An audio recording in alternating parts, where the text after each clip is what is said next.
Bem, então nessa segunda aula vamos falar sobre multiplicação de vetores.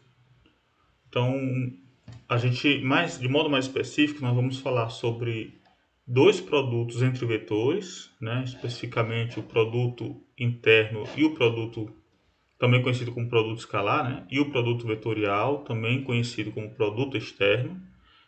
Mas vamos falar também de dois produtos triplos, o escalar e o outro vetorial.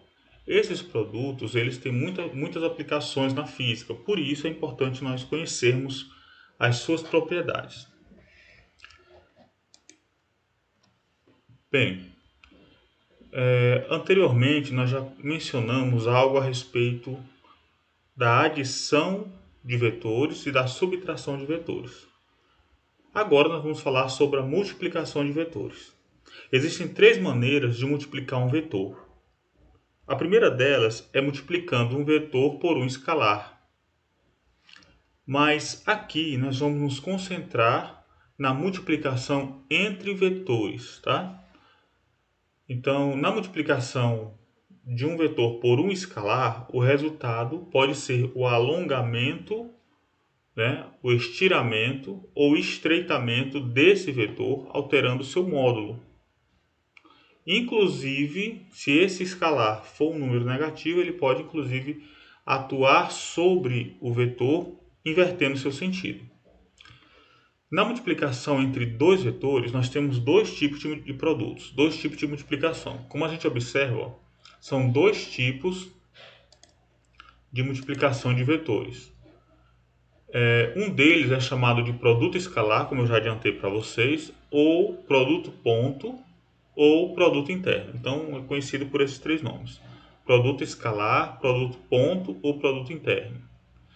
Qual é o resultado dessa operação de multiplicar dois vetores via produto escalar? O resultado é um escalar, é um número.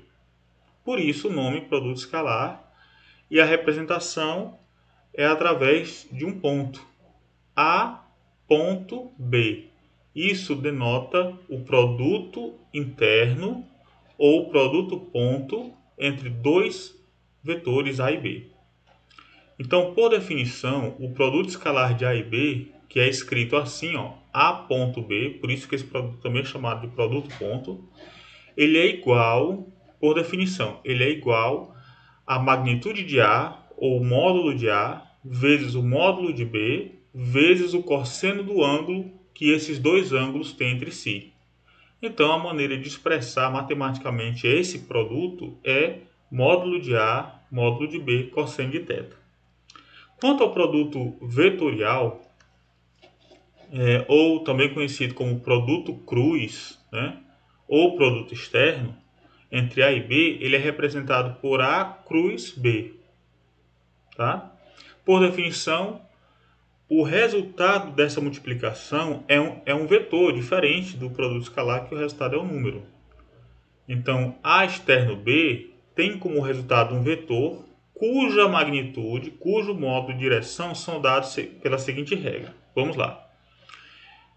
A externo B resulta num vetor. Se resulta num vetor, esse vetor tem módulo, direção e sentido. Qual é o módulo desse vetor resultante?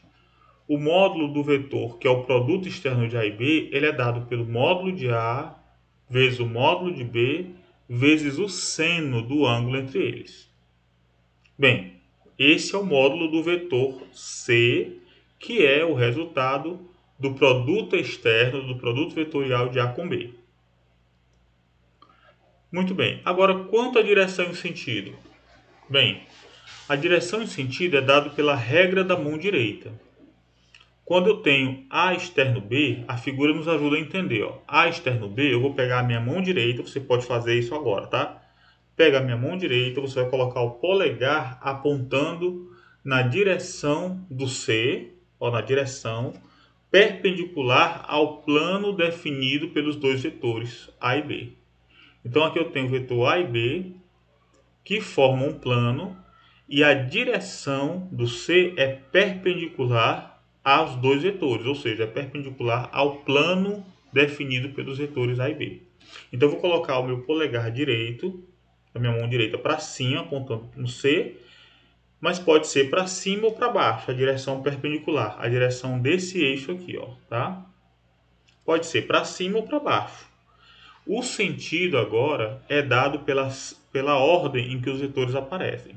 A vetor B, A externo B, significa que eu estou jogando a minha mão direita, eu vou fechar ela jogando como se eu jogasse o A em direção ou para cima do B. Então, ele vai apontar para cima como está informando aí, como está indicado C igual a A externo B. Se por acaso eu inverter, calcular agora B externo A, seria a mão deveria apontar com o polegar para baixo, porque eu jogaria com a mão direita, eu jogaria o B no A. O módulo seria o mesmo, a direção seria a mesma, perpendicular, o plano definido por A e B, mas o sentido seria o contrário, o oposto, né? Muito bem, então isso aí serviu para a gente dar uma adiantada, né? Vislumbrar um pouco do que nós temos pela frente, né? Tá bom? Então nós vamos discutir um pouco mais sobre as propriedades desses produtos vetoriais, tá? Bem, lembrando, olha, o vetor R, né, um vetor R, ele ou qualquer outro vetor, pode ser muito bem representado por um terno ordenado, né? Como esse vetor A o terno é definido pelo terno ordenado AX, AY, AZ.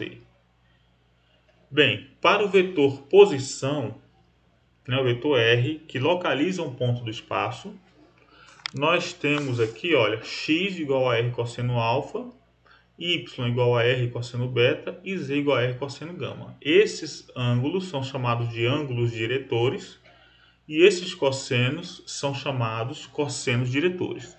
Detalhe é que esse alfa aqui, ó, o ângulo diretor sempre vem do eixo para o vetor, tá? O beta está correto, o gama está correto, mas o alfa não está. O alfa deveria ir até aqui o vetor, tá bom? Já foi mencionado anteriormente isso, mas não custa nada a gente enfatizar isso, tá? Muito bem. Então vamos considerar, olha, esse conceito aqui que vai nos dar a interpretação do que é o produto interno. A projeção de um vetor A sobre um eixo coordenado que dá suas componentes cartesianas, conforme a equação 1.4, você pode considerar, né, define o caso geométrico especial de produto escalar entre A e os vetores unitários coordenados. Vamos entender. Quando eu coloco, se eu pegar o A e projetar ele na direção do eixo Z, eu estou jogando a sombra de A sobre o eixo Z. Então, naturalmente, eu estou jogando o A, deixando o A cair sobre o eixo Z, o resultado é esse comprimento AZ aqui, ó. E eu encontro ele através do módulo de A e através do cosseno de gama, do cosseno do ângulo diretor. Se eu jogar, ou seja, se eu projetar, né, usando aqui o conceito de projeção, ó, se eu projetar o vetor A na direção do eixo Y, ele vai cair no eixo Y com esse comprimento aqui, ó, comprimento AY. Para encontrar o AY, basta eu relacionar o cosseno de beta. E para encontrar a componente de A na direção do eixo X, ou seja, o AX, é jogar o A sobre o eixo X, e aí eu devo levar em conta o cosseno de gama. Aliás, o cosseno de alfa, né? Devo levar em conta o cosseno de alfa. Muito bem. Nesse sentido, AX, a componente no eixo X do vetor A, é A cosseno alfa. A componente em Y do vetor A, ou seja, o AY, é A cosseno beta. E a componente no eixo Z, a projeção de A no eixo Z é A cosseno gama. Então, para encontrar a componente, basta considerar o módulo do vetor e multiplicar pelo cosseno diretor do respectivo eixo. Mas para nós termos essa projeção aqui, para encontrarmos o AX, basta tomarmos o produto interno do vetor A pelo vetor pelo versor direção x chapéu. Para encontrar o AY, basta pegar o A interno Y chapéu. Então, escrever o produto interno de um vetor por cada um dos seus versores direcionais, o x chapéu, y chapéu e z chapéu, multiplicar via produto interno qualquer vetor por cada um dos versores direcionais, resulta a componente, ou seja, a projeção desse vetor naquele eixo. Então isso aí dá para nós a interpretação geométrica do que é o produto escalar, do que é o produto interno.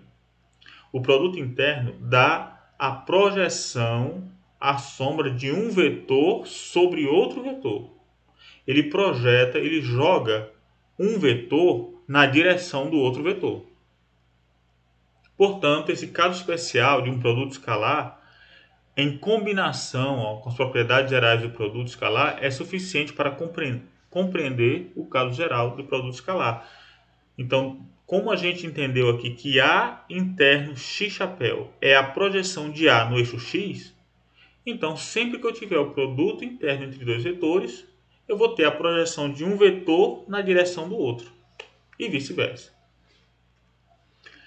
Bem, algumas propriedades interessantes que a gente deve discutir é o fato de que o produto interno, a operação de multiplicação via produto interno, é uma operação linear. Quando eu digo que é uma operação linear, significa que ela obedece esse procedimento, esses dois procedimentos aqui, olha. A multiplicando, via produto interno, a soma B e C é igual a eu atuar multiplicando B, A interno B, mais A interno C. Então é uma propriedade distributiva. Além disso, se eu fizer o produto interno de A por YB, onde Y aqui é um número, tá? É um escalar, é um número, não é necessariamente a coordenada Y, tá? Eu posso, ao invés de multiplicar A por YB, eu posso fazer YA primeiro, multiplico Y por A, e o resultado, o vetor que resultar disso, eu multiplico por B, vai dar o mesmo resultado. Então esse Y aqui, essa constante, esse escalar, ele pode transitar, dentro do produto interno, não tem problema. Inclusive vindo fora. Inclusive eu posso calcular A interno B primeiro e o resultado eu multiplico por Y. Então vamos lá, repetindo. O fato do produto interno ser linear significa que ele obedece à propriedade distributiva e também permite que essa constante, que esse escalar, possa transitar linearmente ao longo de todo o produto. Então, A interno, uma constante vezes B, dá o mesmo resultado que essa constante vezes A interno B, ou eu posso deixar a constante de lado, calcular primeiro o produto interno e o resultado eu multiplico pela constante y. Sendo assim, podemos então, a partir dessas duas premissas aqui, considerando que o produto interno é uma operação linear, a gente pode então descrever mais propriedades a respeito do produto interno. Qual é? A interno B é a mesma coisa, igual que A interno, quem? BX chapéu mais BY Y chapéu mais BZ Z chapéu. Esse aqui é o vetor B em termos das suas componentes. Bem, se isso é verdade, então aproveitando essa propriedade aqui, distributiva, eu tenho A interno BX chapéu, A interno, aí mais, A interno BY Y chapéu, mais A interno BZ Z chapéu. Aí eu vou ficar com isso aqui, tá? Mas A interno BX chapéu, ele tem essa aparência aqui, A interno BX X chapéu, eu posso escrever como BX A interno X chapéu. É isso aqui. E a mesma coisa eu faço para os outros, olha. Faço para esse e faço para esse. Bem, então eu vou ter BX A interno X chapéu, mais BY A interno Y chapéu, mais BZ A interno Z chapéu. Quem é, então, A interno x? A interno x é a projeção de A na direção do eixo x, que é AX. Então, eu fico com BX, AX, mais BY, A interno Y chapéu é a Y. Tá aqui, ó. A interno Y chapéu é a Y. Então, eu fico com BY, AY, mais BZ, AZ. Isso aqui é AZ. Ok? Portanto, nós definimos o produto interno entre dois vetores A e B como a somatória, olha aqui, ó, como a somatória dos produtos das suas respectivas componentes. Então, A interno B é igual à somatória da componente BI com a respectiva componente do vetor A, AI também. Então, eu vou ter BI, AI com I variando de 1 a com I igual a X, Y, Z. Aí eu vou ficar com BX, AX mais BY, AY mais BZ, AZ, como está descrito aqui. É interessante notar que, como isso aqui é um produto entre escalares, BI e AI são escalares, eu posso inverter, trocar a posição deles, que não vai alterar a ordem do produto, a ordem dos fatores não altera o produto, né? Então eu vou ter que AI, BI, posso trocar, ó, de BI por AI, de BI, AI por AI, BI, AI por AI, BI. E isso aqui pode ser expresso como o fato de B interno DA, aliás, B interno A. Portanto, A interno B dá o mesmo resultado que B interno A. Tanto faz você calcular o produto interno de A por B, quanto o produto interno de B por A, que o resultado é o mesmo. É uma propriedade, então, isso aqui mostra para nós que o produto interno tem essa propriedade de ser comutativo, né? Ok? Então, são propriedades importantes aí a respeito do produto interno.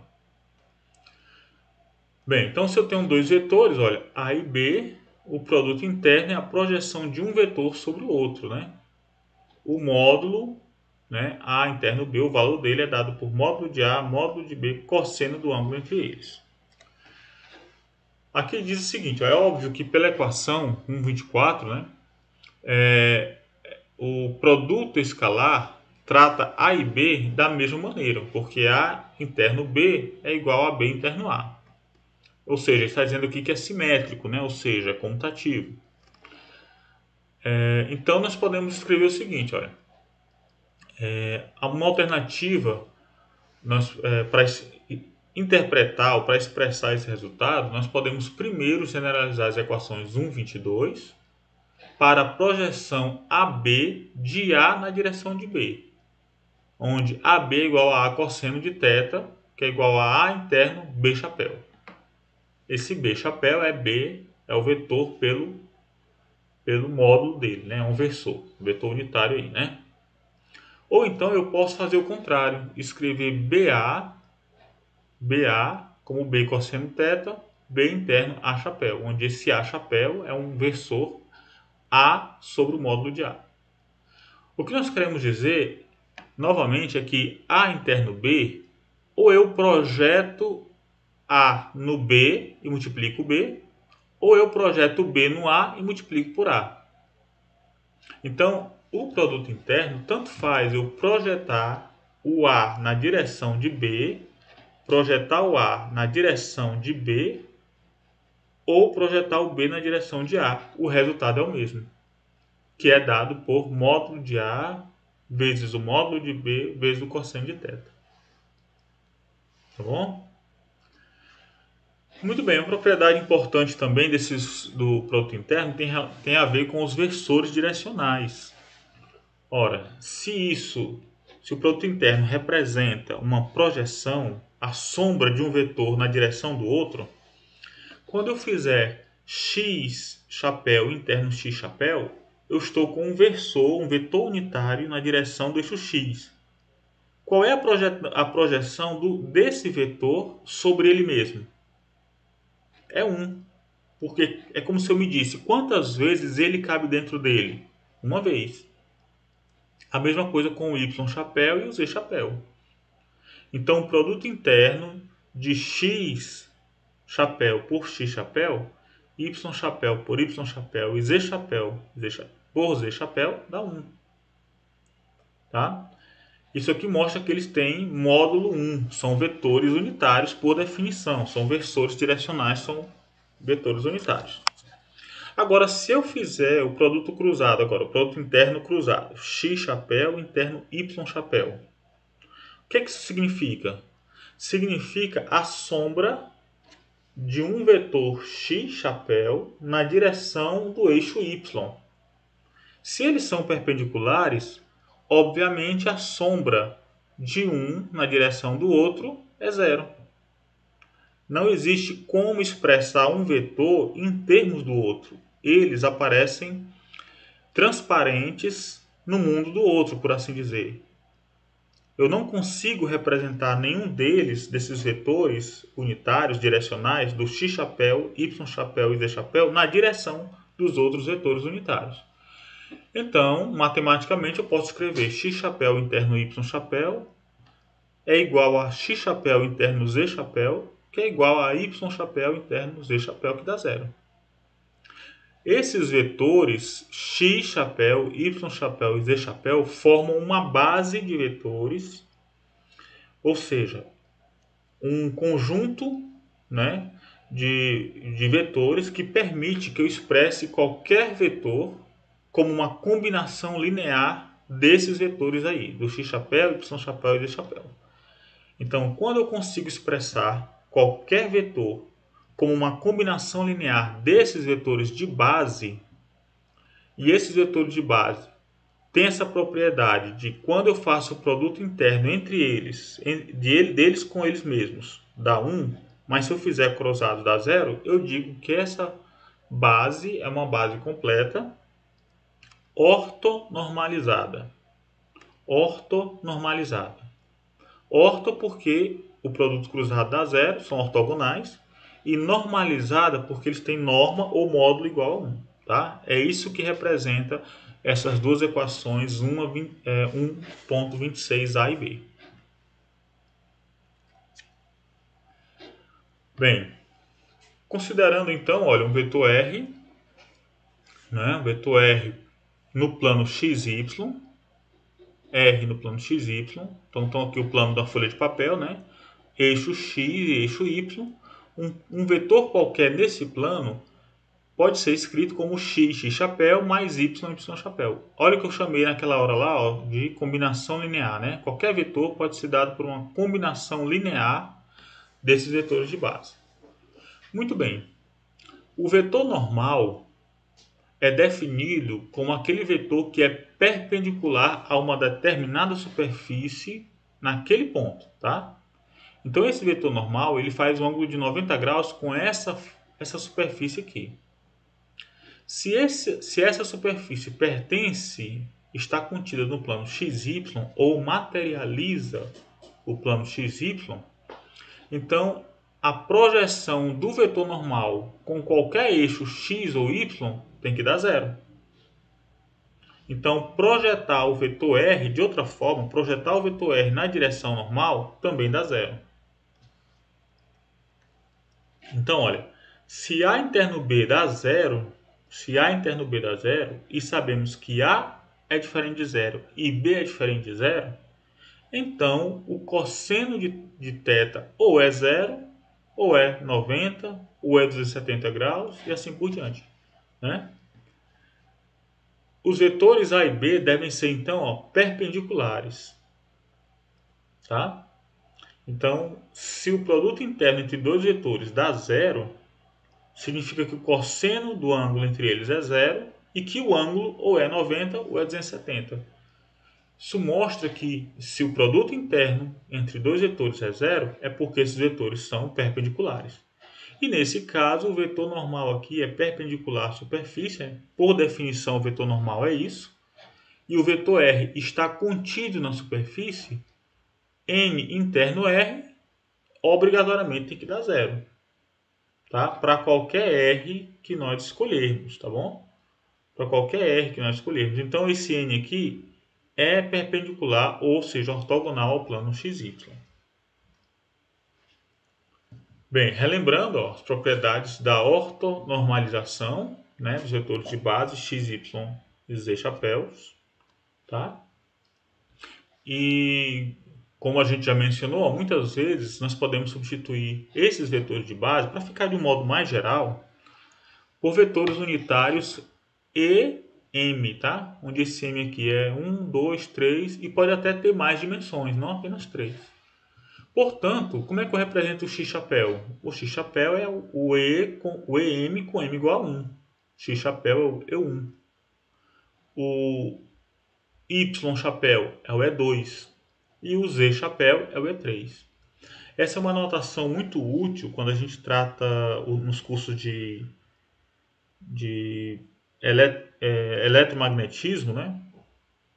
Principalmente quando a gente está tratando ondas eletromagnéticas, onde a direção, o caráter vetorial da onda ou do campo elétrico é muito importante. Portanto, podemos escrever EM interno EN igual àquele delta de Kronecker que nós conhecemos lá. Ó. Delta de MN. Lembra que quando M for igual a N, então eu vou ter EM interno EM, vai dar 1.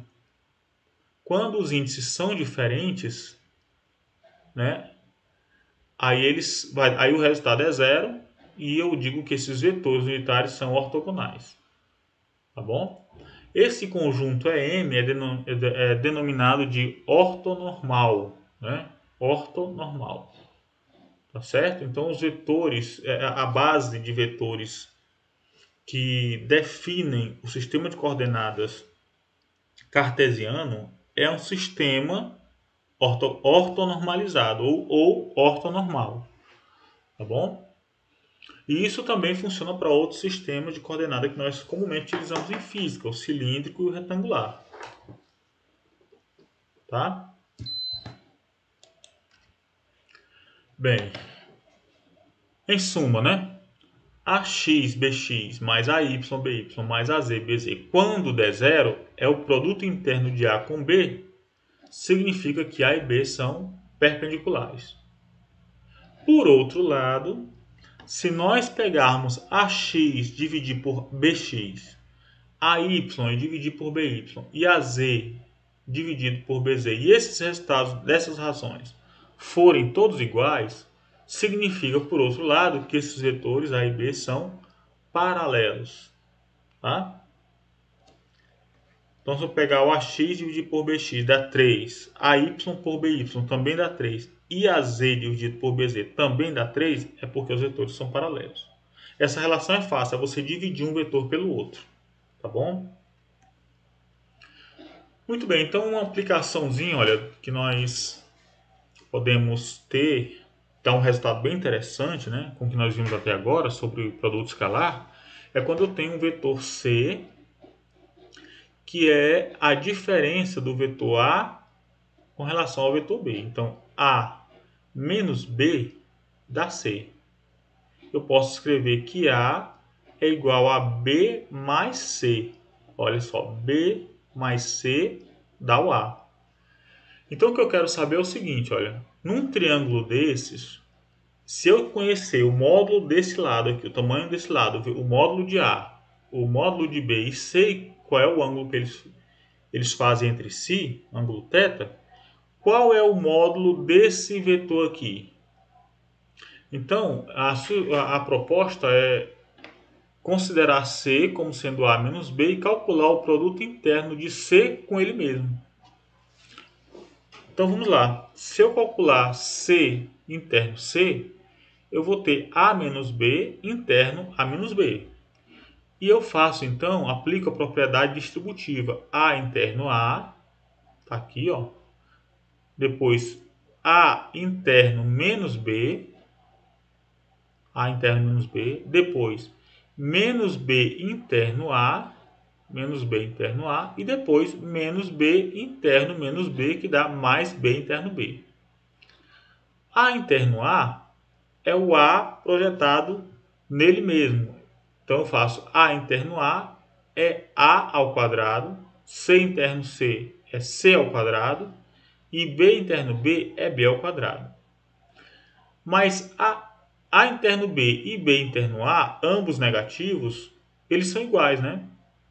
Então, A interno B e B interno A é igual a AB cosseno θ. Como ele aparece duas vezes, só inverteu a ordem, mas essa propriedade de comutação, podemos aproveitar ela, né? Eu posso colocar o 2 aqui para representar o resultado desses dois produtos internos que são iguais. Então, aqui, C ao quadrado, o módulo desse tamanho aqui, ó, esse valor ao quadrado, é igual a esse tamanho ao quadrado, mais esse tamanho ao quadrado, menos duas vezes esse tamanho, vezes esse cosseno de θ. Para saber o valor de C, o módulo de C, basta eu tirar a raiz quadrada de tudo, né? Tá? Para saber o C, basta tirar a raiz quadrada de tudo. Esse resultado é conhecido como a lei dos cossenos. Tá bom? E é fácil obter a lei dos cossenos através do produto interno da diferença entre dois vetores.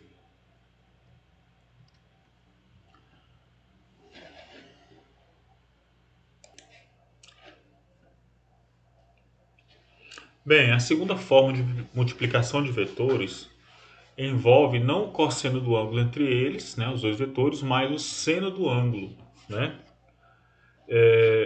Em geral, é bem apropriado utilizar essa multiplicação para expressar algumas propriedades de grandezas físicas importantes. Por exemplo, o momento angular é bem determinado quando nós aplicamos essa operação de produto vetorial considerando o braço do raio como uma grandeza vetorial, braço do raio, né, tá? Pelo momento linear. Então, o momento linear aponta aqui na figura, ó, desse ponto para a direita e o braço do raio está aqui. À medida que essa partícula se desloca em linha reta e tomando esse ponto aqui como referência, é como se essa partícula estivesse realizando, olha, um movimento de circulação que é medido ou quantificado pelo momento angular. O momento angular, então, é o braço do raio que vai mudando a partir do momento em que essa partícula vai andando aqui nessa direção horizontal.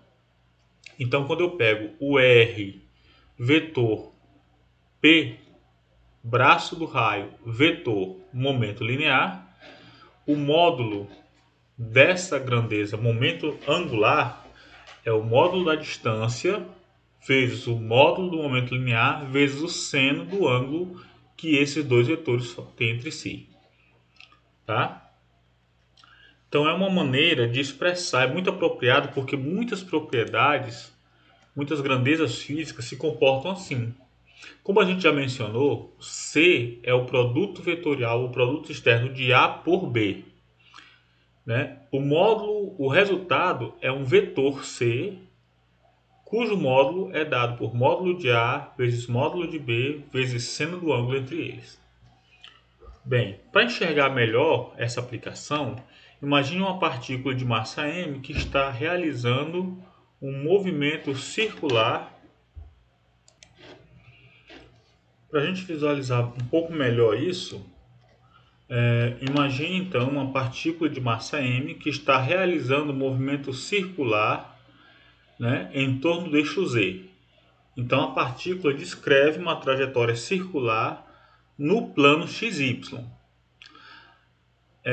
O raio dessa circunferência aí é R e o momento linear é P.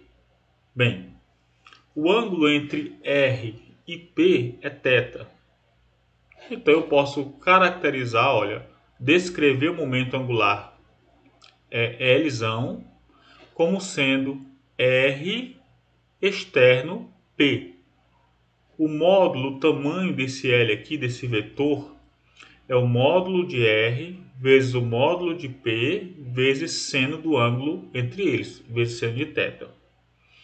E eu já mencionei que a direção é essa, né? Olha, Quando eu pego R, R está nessa direção aqui, ó, na direção radial. Então, quando eu faço com a mão direita, jogo R sobre P, eu faço R externo P, eu vou ter um vetor que aponta na direção positiva do eixo Z, como está descrito aqui pelo vetor L em verde. Se a gente aplicar a mão no sentido inverso, seria um L estaria a ser aplicado para baixo, então não seria R externo P, seria P externo R.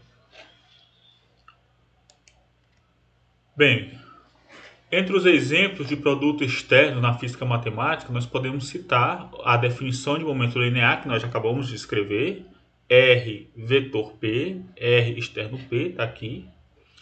E também a relação entre a velocidade linear e a velocidade angular. A velocidade linear ela é dada pela velocidade angular externo R. Então, esses vetores V e P descrevem propriedades da partícula ou sistema físico. Contudo, o vetor R é determinado pela escolha da origem do sistema de coordenadas. Ele está falando aqui do P e do ômega, aliás, do P e do V, né?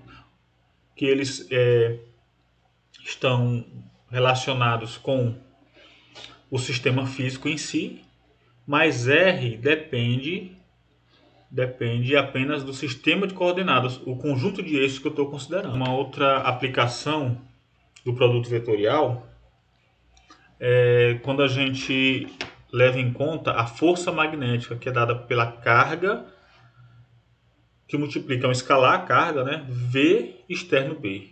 A força magnética é a força que aparece numa carga elétrica quando ela se desloca com uma velocidade V dentro de um campo magnético B. Então tem várias aplicações para o produto vetorial e é um conceito muito importante na física, né? Bem, como já mencionado, olha, o fato de você mudar a ordem do produto vetorial, a ordem com a qual você realiza o produto vetorial é importante, porque você muda o sentido do vetor, muda o sentido do vetor resultante. Então, A externo B, ele não é igual a B externo A, mas ele é igual a menos B externo A. É a propriedade que nós denominamos de anticomutação. Então, o produto vetorial, o produto externo, ele é anticomutativo. Além disso, quando eu calculo o produto externo de um vetor por ele mesmo, o resultado é zero. Por quê? Lembra que o produto vetorial está na direção perpendicular ao plano definido pelos dois vetores? Então, se eu faço x externo x, eu tenho dos dois vetores x e x estão um sobre o outro, né? O mesmo x chapéu. Qual é o vetor que é perpendicular a ele? É qualquer um que seja perpendicular ao eixo x, portanto, infinitos vetores. Eu não tenho como definir um vetor perpendicular a um plano definido por um único eixo. Então, dessa maneira, x chapéu é vetor x chapéu, y chapéu vetor y chapéu e z chapéu vetor z chapéu dá zero. Por outro lado, x chapéu externo y chapéu, usando a mão direita, ó, vai dar z chapéu. Agora, se eu inverter, y chapéu externo x chapéu dá menos z chapéu e assim por diante. Então aqui cabe uma receitazinha cíclica, né? O produto vetorial de x chapéu y chapéu dá z chapéu. De y chapéu com z chapéu dá x chapéu. E de z chapéu com x chapéu dá y chapéu. Tá bom? Treina isso, aprende essa relação, tá? Porque é importante. É uma relação cíclica aí, tá bom? Bem, então o produto externo, ele tem uma importante interpretação geométrica também, né? Lembra que no produto interno, a interpretação geométrica do produto interno é a projeção de um vetor na direção do outro vetor. É a sombra de um vetor na direção do outro. Para o produto externo, consideremos o paralelogramo definido por A e B. Observe a figura. Ó. A externo B. Então, esses dois vetores formam um paralelogramo no plano XY. Bem, B seno θ é a altura de A, é a altura se A for tomado como um comprimento da base. Então, B seno θ, né, é essa altura aqui, ó, B seno θ. Se A é a área, se A, né, é o comprimento da base, então B seno θ dá isso, ó, é essa altura. Ora, se isso aqui é B seno θ, então eu posso cortar essa secção aqui, olha. Posso recortar essa secção e complementar com essa daqui, ó. Em outras palavras, se A e B formam esse paralelogramo, essa altura aqui é B seno θ. Muito bem. Eu posso, então, recortar esse pedacinho aqui, ó, esse triângulo, que ele é exatamente a área que está faltando aqui. Ou seja, se eu recortar esse pedacinho aqui, olha, tá? E completar esse que está faltando, eu vou ter um retângulo de altura B seno θ e base A. Portanto, o vetor A externo B tem módulo igual à área do paralelogramo definido por A e B. O vetor A externo B, ou seja, o produto externo, tem módulo igual à área do paralelogramo que é definido pelos vetores A e B. Então, essa interpretação geométrica, né, nos dá uma medida dessa área definida aí pelo paralelogramo, né, de arestas ou de lados A e B. Muito bem. Um pouco mais sobre esse produto vetorial. Algumas propriedades, olha. O produto vetorial também é distributivo, né? Então, tanto pela esquerda quanto pela direita, e também é linear. Além do produto interno, nós vemos que o produto vetorial também é uma operação linear. Então, A externo B, sempre que A externo B é igual a zero, né, A externo B é igual a zero, se A ou B for paralelos ou antiparalelos entre si. E A externo A é sempre igual a zero para qualquer vetor. Nós já consideramos isso quando a gente fez x chapéu, externo x chapéu, y chapéu, externo y chapéu e assim por diante. Bem, vamos encontrar agora, vamos derivar uma outra relação que define o produto vetorial. A externo B dá um vetor C, como nós já sabemos. O resultado, né, o nome dessa operação é produto vetorial, não é à toa, né, porque o resultado desse produto é um outro vetor. A externo B dá C. E esse C tem componentes Cx, Cy, Cz. O que nós queremos é determinar essas componentes aqui, olha, Cx, Cy, Cz. Então eu vou pegar o vetor A externo, o vetor B. Quando eu faço isso, eu vou fazer termo a termo, olha. Quando eu fizer do x com o y, do x com o x e do x com o z. Quando eu fizer esse termo x com o x externo, x vai dar zero. Nós já vimos isso, ó. A externo A dá sempre zero. Então vamos lá. Quando eu fizer o AX, vetor ou externo BX vai dar zero. Então esse AX só vai aparecer quando ele for cruzado com o Y e com o Z. Tá? Com o Y e com o Z. Tá aqui, ó. Esse Y só vai aparecer com o X e com o Z. Y com X, Y com X e Y com Z. E esse Z do AZ só vai aparecer com o X e com o Y. ZX, tá aqui, ó, ZX, ou zx, tá aqui, ó, zx, né? Ou zy. Aqui tem yz, mas é o sinal de menos que vai dizer. Quando eu fizer essas operações, eu vou escrever axby menos aybx. Depois que eu fizer essa multiplicação e agrupar os termos semelhantes, nós vamos ter esses termos aqui, ó. Axby menos aybx, que multiplica x chapéu externo y chapéu. E assim por diante.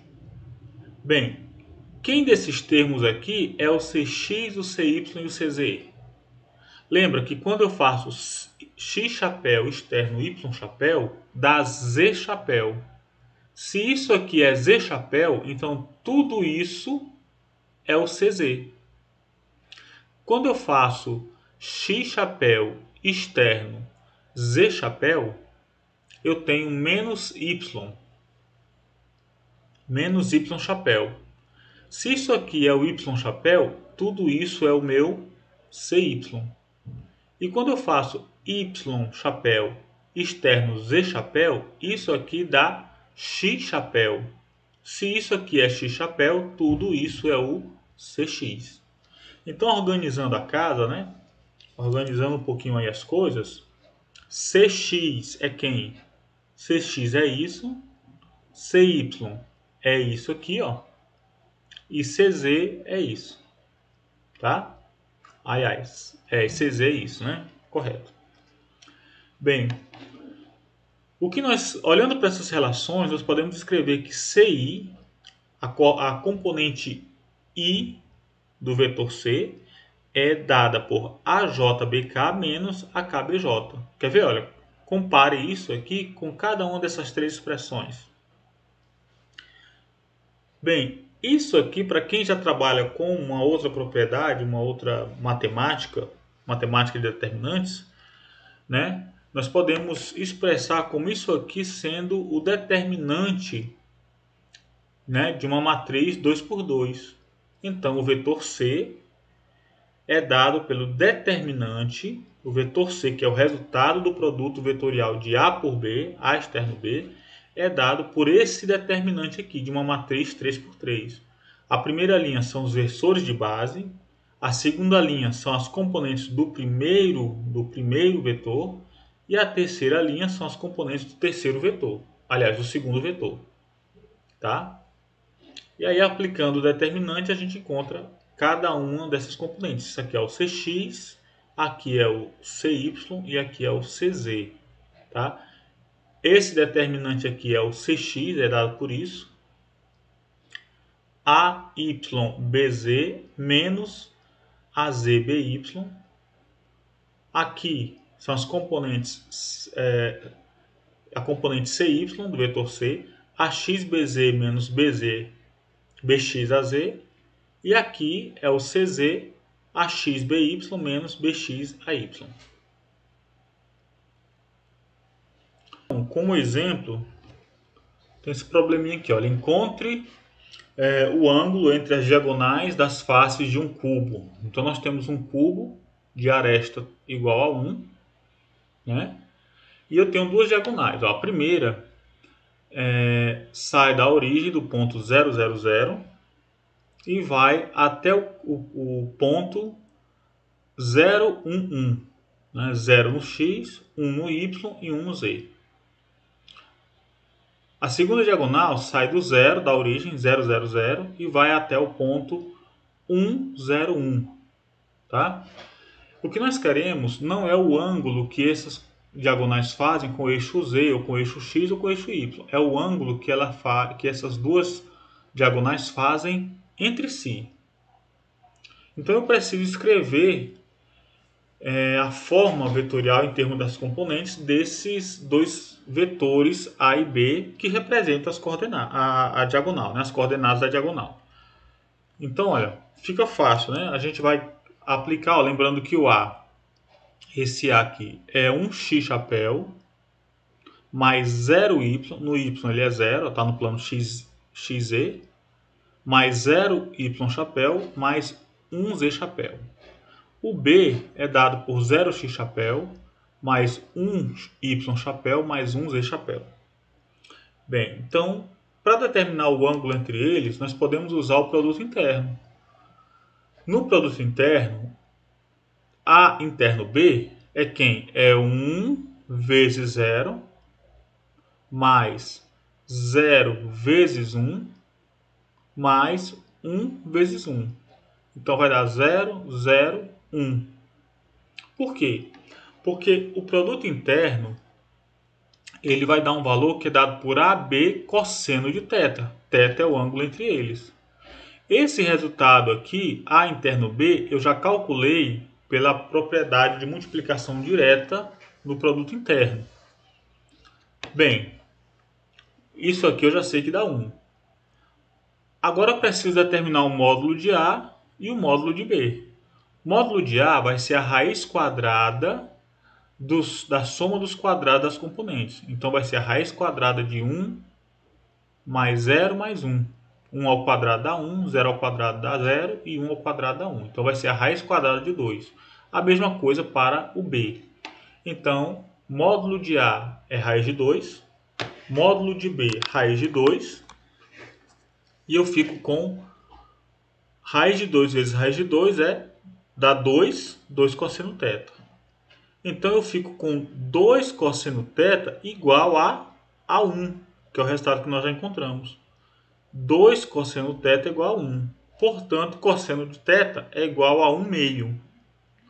Qual é o ângulo θ cujo cosseno é 1 meio? 60 graus.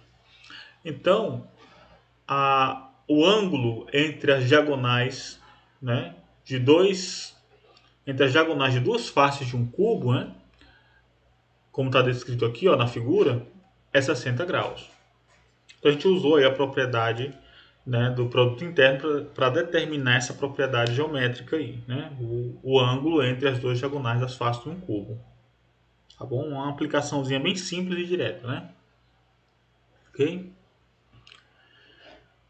Bem, vamos considerar agora as propriedades de dois produtos triplos. O primeiro é o produto escalar triplo.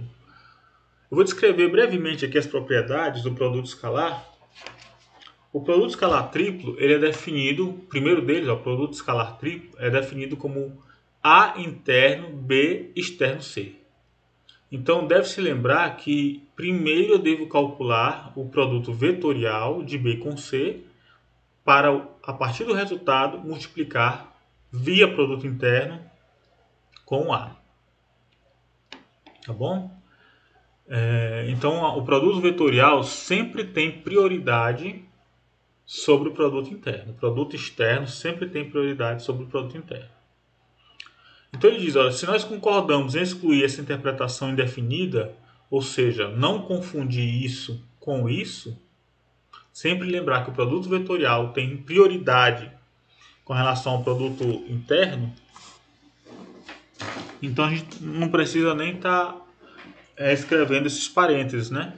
Podemos escrever como A interno B externo C. Lembrando que eu não calculo o produto interno antes e depois do produto vetorial, não. Calculo o produto vetorial, o resultado eu faço o produto interno. Bem, qual é o resultado disso então?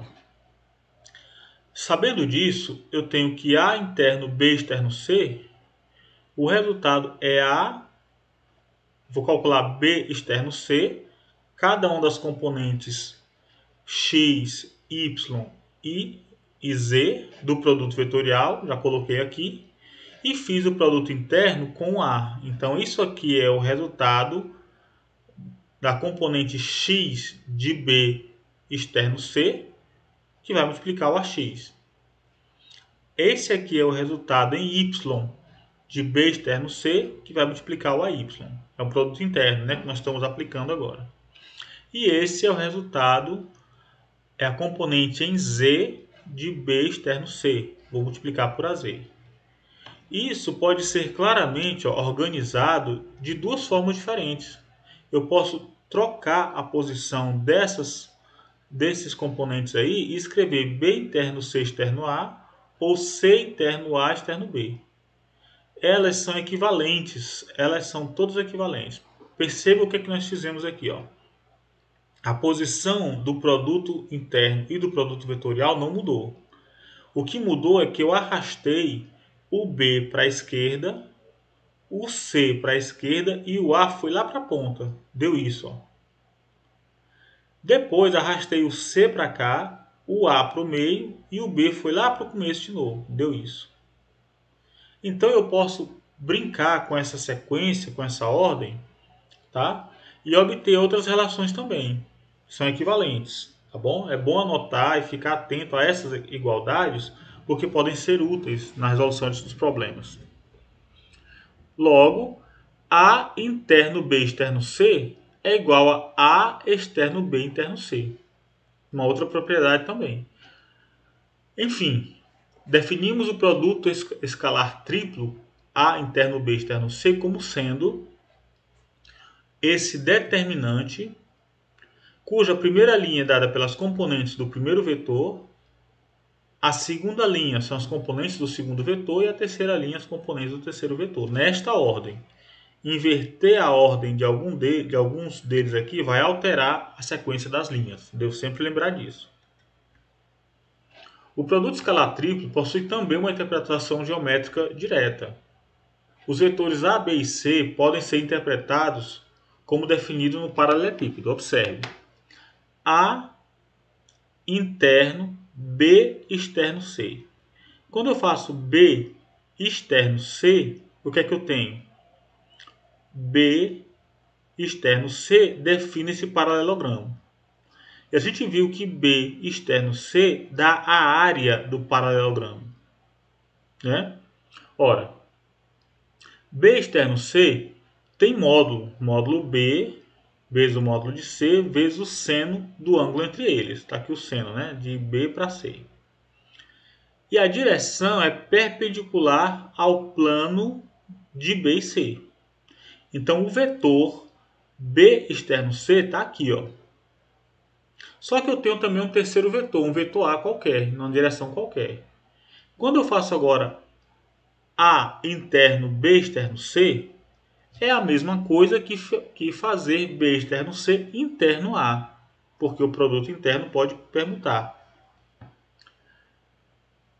Ou seja, no fim das contas, o que eu tenho é que o produto externo B entre B e C dá o valor da área e tem esse vetor, essa direção e sentido aqui. Quando eu faço o produto interno, eu pego esse valor e multiplico por essa altura em A. Então eu vou ter uma área multiplicado por essa altura. Eu vou ter o volume. Eu vou ter o volume definido por esse paralelepípedo aí. Então, B externo C dá a área da base do paralelogramo e o produto interno dá o volume definido pelo paralelepípedo. Bem, uma aplicação, também um exemplo bem interessante, é uma outra propriedade do produto vetorial, que é o produto vetorial triplo, né? Além do produto escalar triplo, o produto vetorial triplo agora é definido por A externo, B externo, C. Nesse caso aqui, nós temos um vetor. Logo, os parênteses devem ser mantidos. Por quê? Porque o A está multiplicando o resultado de B com C. Tá? Então, é diferente de eu aplicar A externo B para o resultado aplicar C. Então, é diferente. Logo, né, os parênteses devem ser mantidos, como se pode verificar num caso especial. Um caso bem simples. Ó. X chapéu externo X chapéu, externo Y chapéu, dá quanto? X chapéu externo X chapéu dá quem? Dá 0. 0 vezes Y chapéu dá 0. Mas se ao invés disso, essa mesma sequência, se eu calcular primeiro X com Y, aqui ó, vai dar Z. Então X com Z dá menos Y. Perceba que realizar esse produto antes ou esse antes vai dar resultados diferentes. O exemplo 151 do Afken, ele descreve para nós algumas propriedades importantes sobre o produto vetorial triplo. Então, para descrever essas propriedades, vamos imaginar então dois vetores AB, primeiro, ó, AB, que é quem? Esse A tem componentes 2, 1, 2 e menos 1. 1, 2 e menos 1. O B tem componentes 0, 1 e 1, portanto está no plano YZ. E o terceiro vetor tem componentes 1, menos 1 e 0. Perceba que aqui existe um equívoco, não é? Ó? Tá bom? Fica atento aí. Ó. 1 em X, menos 1 em Y e 0 em Z. Então isso aqui está errado, tá bom? Bem, vamos calcular o produto vetorial. B externo C primeiro, né? B externo C é X, Y, Z chapéu. O do B é 0, 1, 1. O do C é 1, menos 1, 0. Aqui está correto, mas aqui não está. De modo que B externo C dá 1, 1, menos 1. Correto? 1, 1, menos 1. Agora eu vou pegar o vetor A e fazer o produto vetorial por esse aqui. Então fica x, y, z.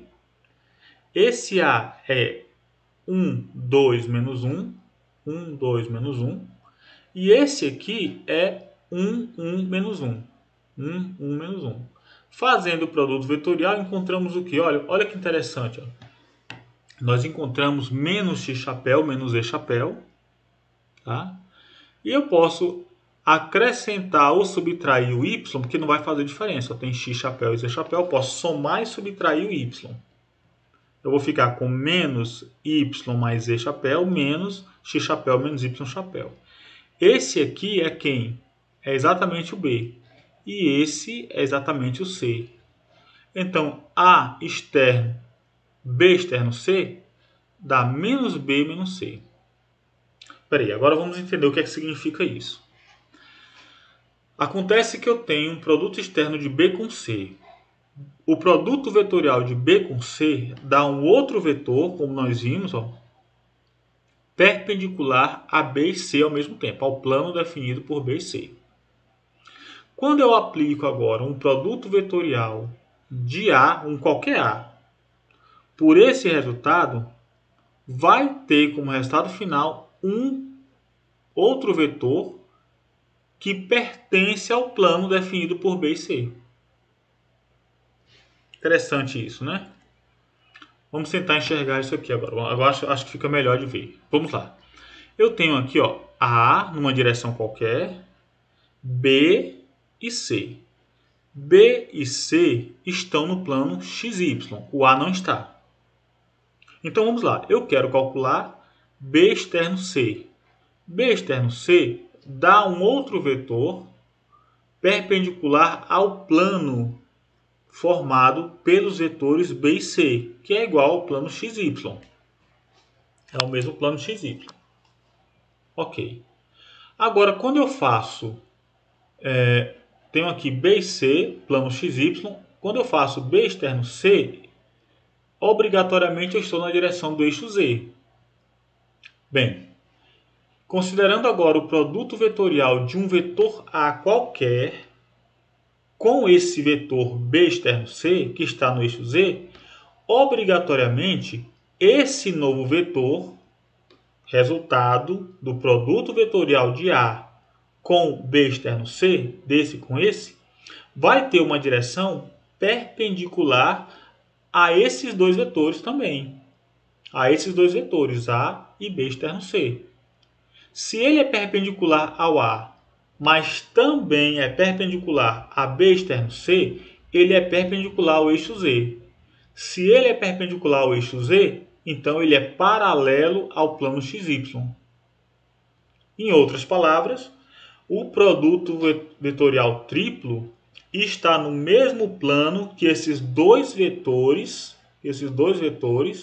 que correspondem a esse termo aqui entre parênteses. Então ele pode ser dado por uma combinação linear desses dois vetores. A externo, B externo, C pode ser dado por uma combinação linear de B e C. A combinação linear é pegar o B e o C, somar eles multiplicado por constantes apropriadas. Tá bom?